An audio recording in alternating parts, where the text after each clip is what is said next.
morning. Well, today's message is to be a lifelong learner. Now, what does that mean to you? To me, being a lifelong learner is to go out of your way to try to learn something new every single day. It's really not that hard. You just have to be engaged, be willing to do things, whether it's at school or whether it's at home or whether it's at work. You can do that through trying new things, being active in what you're learning, be interested in things that are outside of your maybe expertise. For example, you could learn how to build something. You could learn a new craft, play an instrument, or do anything like that which might be of interest to you. The point is, try to learn something new every day so that as you go through life, you can expand your horizons, be a happy person, and approach life in a different way. Now, today is Sunday. I thought it would not be a good example if we did an activity today. So I thought instead we would just talk about education.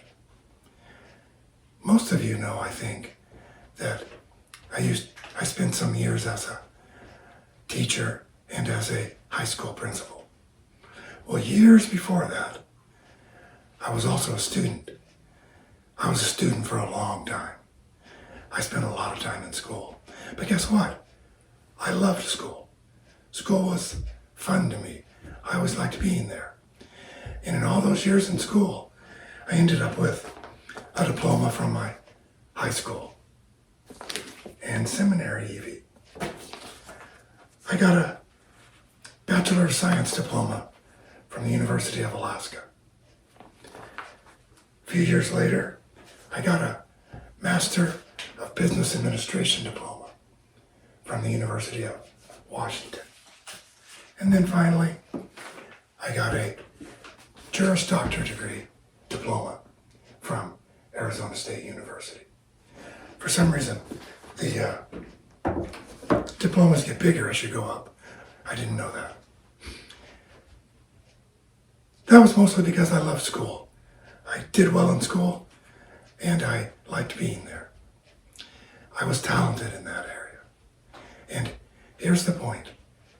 If you have a talent for formal education, I believe it's your responsibility to yourself, to your family, to your community, and of course to God, to cultivate that talent and to get as much formal education as you're able. But that's not everyone's talent. That's not everyone's path. You'll have to choose your own path. Perhaps your path would be different than Papa Steve's.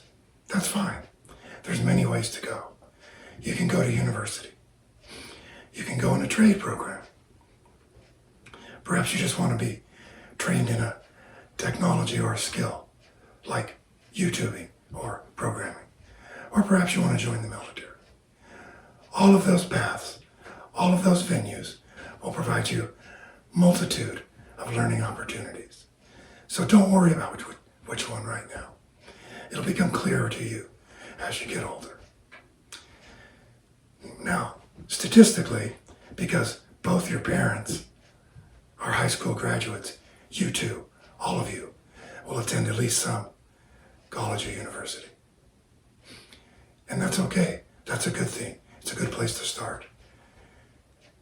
But if you choose a different path, you'll be just as successful as this one. Now, if we go back to my old teacher days and I put on my teacher hat, I'd have a few words of encouragement. One, be a participator in class. Be helpful. Turn in your work. Do your best not to disturb others, including the teacher. But most of all, be kind to other people. If I take that hat off and put my principal hat on, I have very similar advice up till there, with a few added parts. One, don't show up in my office. As the principal, I don't want to see you in my office. I want you to be in the classroom. I want you to be learning. I don't want you to be in the office. And there's one real easy way not to show up in the principal's office. Are you ready? Don't do dumb things. That's it. If you don't do dumb things, you won't end up there. And then lastly, you want the principal to know your name, but you want the principal to know you because of the good things you do around the school, of the people you help, of the activities you participate in, and of the good example you are to other students in the school. Well, that's my advice for today. And that's our lesson. As always, this is Papa Steve's Workshop, and I'm Papa Steve.